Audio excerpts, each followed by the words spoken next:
Assalamualaikum warahmatullahi ta'ala wabarakatuh. Haturan ka pamiarsa baraya sadayana tepang deui sareng sim kuring Dadang Supriyadi dina channel YouTube Aji Sawingkur. Urang neraskeun hanca dongeng nu katunda nu judulna Raden Rangga Kusuma, karangan karya Dadang Supriyadi.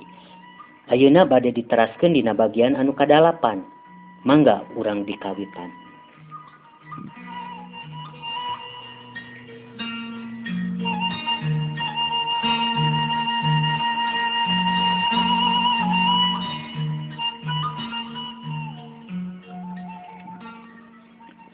Basa nempo galagat kajadian tarungna Ronda jeung Kidayu, Ki Jago terus nyarita ka patua kampung oge palebe nu harita geus narangtung bari keur merhatikeun nu keur tarung. Kumaha patua oge palebe sikep urang salarea ayeuna? Ari nu ngajawabna patua kampung bari panonna mah nempokeun ka nu keur tarung. Kehuh lajang, siga nama nu duaan itu teh lain jalma nu deuk niat jahat datangna ka lembur urang teh. Tapi kumaha ta ari nurutkeun ceuk pamanggih palebe? Nya, sarua patua, ceuk bapa mah maranehna teh sigana lain komplotanana Ki Rampok nu nelana 7 jawara. Tembal palebe negaskeun kana tetempoanana ka patua kampung. Tapi akhirna mah patua kampung mere kaputusan ka Ki Jago kusabab Ki Jago geus ditunjuk ku sakabe warga pikeun jadi kapala keamanan lembur. Terusna patua kampung nyarita deui nu ditujukeun ka Ki Jago. Dina perkara ieu mah Bapa deuk masrahkeun sagala rupana ka Ki Jago supaya ieu perkara teh bisa buru-buru rengse. Keun ku abdi lah urang sing hareupanana, tembal Ki Jago negaskeun. Nyosok jang keun ku bapa jeung palebe oge ku sayaga bakal milu nalingakeun, ceuk patua kampung bari nyaritana teh mere nyumangetan ka Ki Jago. Ari Ki Jago mah teu nyarita deui tapi tuluy ngadeuketan ka nu keur tarung, bari tuluy marentahkeun sangka nitah eureun ka nu keur tarung. Tahan, cukup Kang, geus tong diteruskeun tararungna. Dua urang ronda nu keur siap-siap deui pikeun nyerang ka Kidayu jadi teu tulus nyerangna teh maranehna ngaliuk kana datangna sora. Katempo ku dua urang ronda aya Ki Jago salaku pamimpin keamanan ronda. Ki Jago ngacungkeun dampaleungeunna ka luhur mere isyarat sangkan tarung teh dieureunkeun. Ari dua urang ronda tuluy mundur ngajauhan ka Kidayu sabab keur maranehna mah Ki Jago teh geus jadi pamimpin keamanan di jero lembur Cisagara. Ki Jago tuluy ngaliuk ka dua urang jalma nu dicuriga bari terus nanya ngeunaan pamaksudanana datang ka jero lembur. Kuring deuk mariksa ka anjeun. Nya ka anjeun duaan kusabab kuring boga tanggung jawab salaku pamimpin keamanan di jero lembur Cisagara. Ayeuna kuring deuk menta katerangan ti anjeun duaan. Nah saha aranjeun duaan teh jeung deui deuk aya pamaksudan naon datangna ka lembur Cisagara teh? Ari nu ditanya duanana tuluy maranggut ka Ki Jago. Maranehna ngahargaan ku tindakan jeung sikepna oge ucapanana Ki Jago nu ngahormat ka semahna. Ku cara nanyakeun nu bener. Nuhun, kuring geus dipariksa ku anjeun salaku pamimpin keamanan ronda di ieu lembur. Saatana hampura kuring duaan geus nyieun kaributan di jero lembur, tapi ku kapaksa lantaran ronda anak buah anjeun nu ngamimitian ti heula nyerang ka balad kuring. Malahan mah kuring duaan teh geus dianggap rampok, ceuk Ki Lurah Paksinala ngajelaskeun. Hari Ki Jago tuluy nempas. Nya ku kuring oge geus kaharti palebah dinyana mah. Memang bener anak buah kuring teh keur ngabogaan tugas ngaronda di jero lembur. Saterusna anjeun duaan deuk kumaha? Salah saurang ti anu duaan nyarita deui. Ngenakeun ngaran kuring Paksinala, ari ieu batur kuring nu ngaranna Kidayu. Kuring duaan ngahaja diutus ku pamimpin kuring Tembal Ki Paksinala bari curugna nunjuk ka Ki Dayu. Nuti tadi kenangtung bisa gigireun Ki Paksinala. Ki Paksinala nuluykeun omonganana. Ari datang nama kuring duaan ka dieu teh. Aya pesen nu penting. Nu kudu ditepikeun ka patua kampung nu aya di ieu lembur. Basa ngadenge omonganana nu dijelaskeun ti Ki Paksinala, katampana ku Ki Jago semunu heraneun jeung panasaraneun ka eta dua urang jalma. Panon Ki Paksinala nya, panon Ki Jago teh terus nyidikeun kana dedegan jeung papakeanana Ki Paksinala jeung Ki Dayu, sabab saupama seuk ditilik-tilik mah maranehna teh tangtuna nandakeun prajurit kadipaten. Ki Jago terus nyarita deui nu ditujukeun ka dua urang semah nu dicuriga teh. Jadi anjeun duaan datangna ka ieu lembur mawa pesen nu pentingnya. Bener baraya, kuring duaan prajurit ti kadipaten kalayan mawa tugas nu penting tinu jadi pamimpin kuring. Jeung Ki Paksinala negaskeun kadatanganana ka lembur Cisagara. Tuh, patua kampung lembur Cisagara mah itu, tembal Ki Jago bari sirahna unggek. Ari curugna tuluy nunjuk ka palebah patua kampung. Nya nuhun, kuring menta pangnepungkeun jeung anjeunna. Tembal Ki Paksinala bari terus ngareret nyidikeun kanu keur ngariung. Tetempuanana kurang pati awas kusabab ukur kacaangan ku cahya obor nu dibawa ku sababara urang ronda jeung warga. Ari patua kampung nu dituturkeun ku palebe harita tuluy nyamperkeun ngadeukeutan ka Ki Paksinala jeung Ki Dayu nu keur disinghareupan ku Ki Jago. Bapak nu jadi tua kampung di ieu lembur mah tah ieu palebe saupama aya nu deuk ditepikeun mah leuwih hade urang babadamianan ti gardu ronda ngarasa se. Tembal patua kampung bari curugna manunjuk ka palebe nu aya di gigireunana tuluy ngalengkahkeun sukuna deuk nguruk ka jero gardu ronda. Salarea oge milu nuturkeun ka patua kampung kusabab hayangeun milu nyaksian. Kulantaran panasaraneun ku kadatanganana eta dua jalma. Wanci geus maju ka tengah peuting, sora jangkrik nu ngaderik dipairan ku sora cihcir beuki reang di saradana. Kalong singgaya bag di jumantara keur pasuliwer deuk neangan mangsa pikeun kadaharanana. Di jero lembur Cisagara pernahna di jero gardu ronda harita teh kadatangan ku dua semah nu ngakukeun prajurit utusan ti kadipaten. Di antara nu keur ngarariung aya dua urang semah utusan ti kadipaten nyaeta Ki Lurah Paksinala jeung saurang anak buahna nyaeta nu ngaranna Ki Dayu. Harita dua urang semah geus ditarima ku patua kampung lembur Cisagara nu disaksian ku palebe jeung Ki Jago, malahan mah jeung sakabeh urang lembur oge ronda. Ari Ki Lurah Paksinala jeung Ki Dayu ngahaja datangna ka lembur Cisagara kulantaran deuk nepikeun pesen tinu jadi pamimpinna nyaeta Raden Ranggakusuma.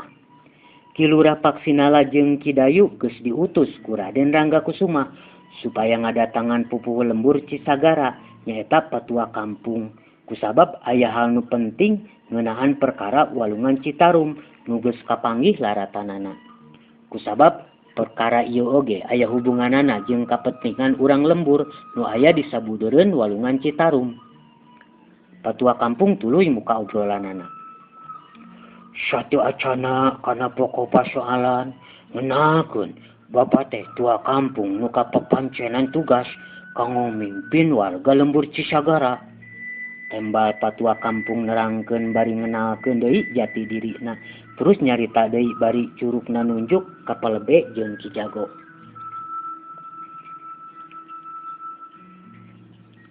Nu harita geus ngarariung pikeun nanggap obrolanana dua urang semah. Tah, pami ieu mah palebe. Teras pami ieu mah Ki Jago salaku pamimpin keamanan ronda. saupami itu sadayana nu ngarariung warga lembur Cisagara nu nuju ngaronda. Basa dikenalkeun ka sakabeh nu keur ngarariung, keur dua urang semah utusan ngarasa hormat. Duanana manggut ka sakabeh nu haladir di gardu ronda.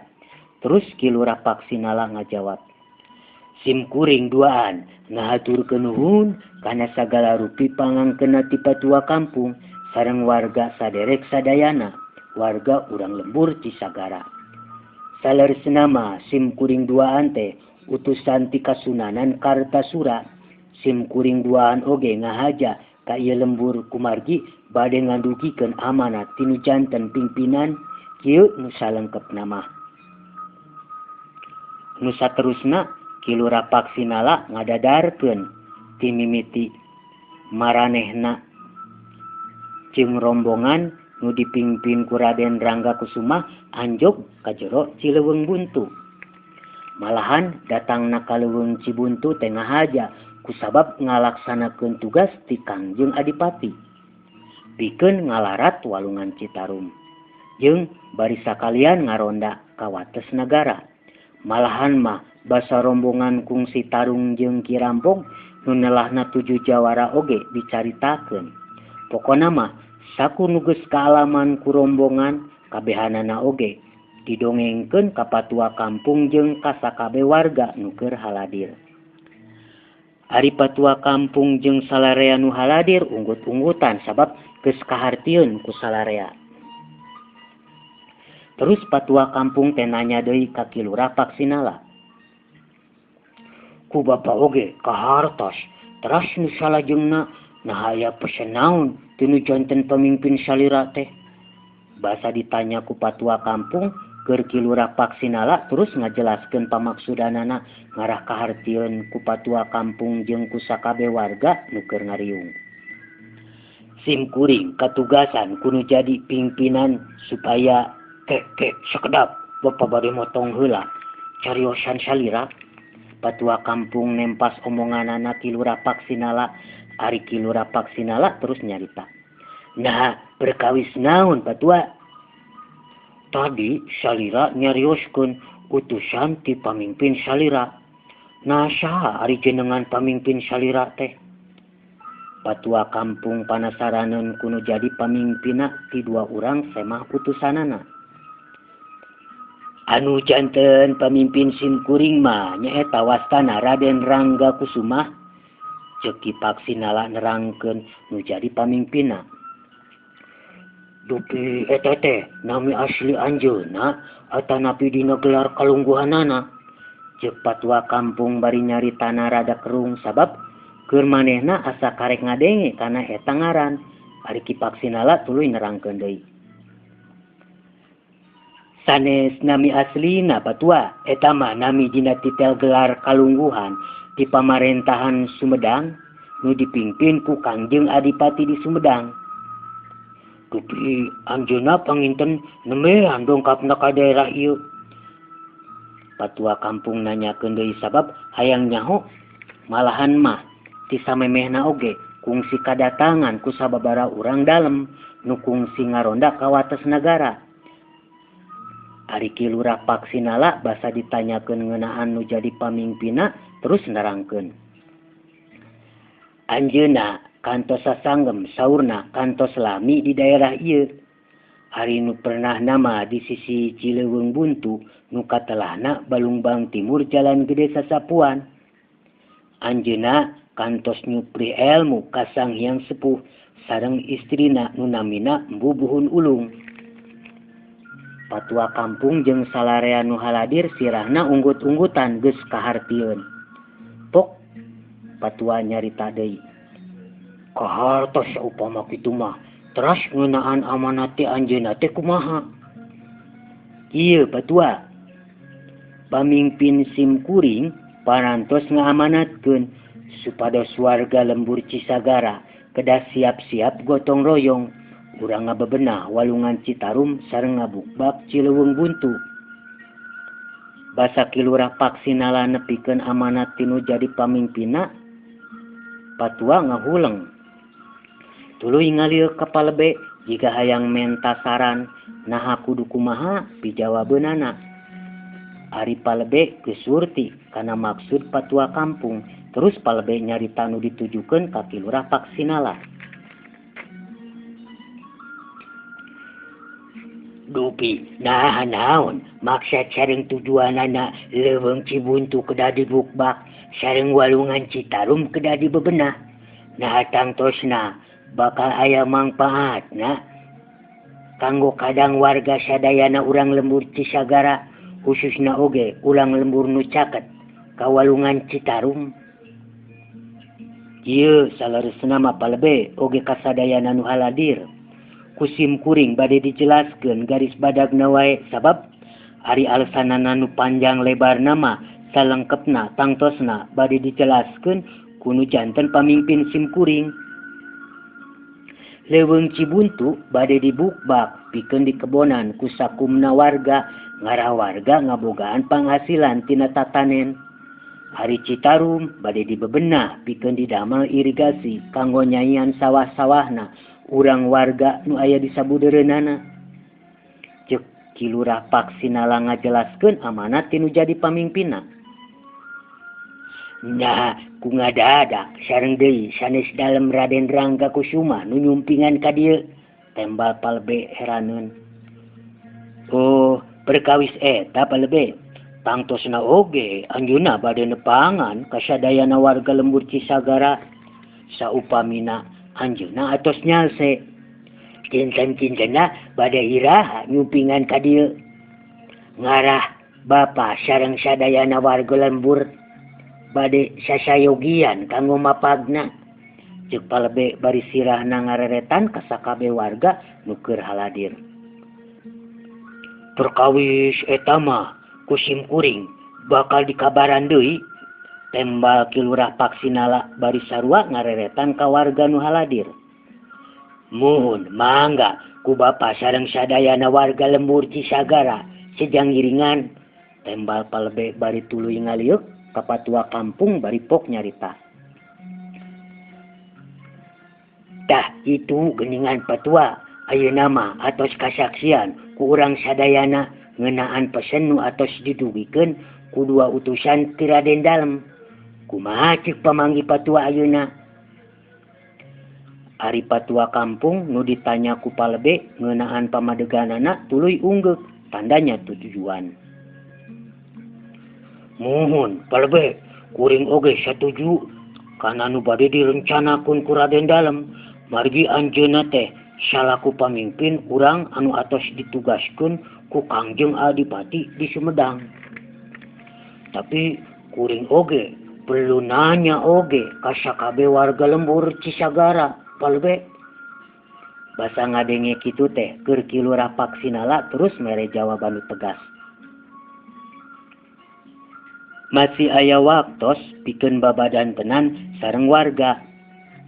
Sateatsana nu janten pamimpin sim kuring nyumpingan ka ieu lembur, kitu ta patua.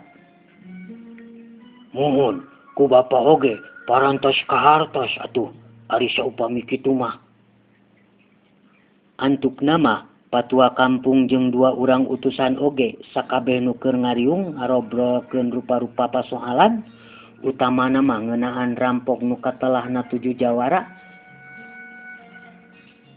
Ngobrolna ngabahas kana ngeunaan 7 jawara anu geus kungsi ngaranjah ka lembur Cisagara, ngaranjah bari ngaruksak ngagalaksak ka urang lembur Cisagara.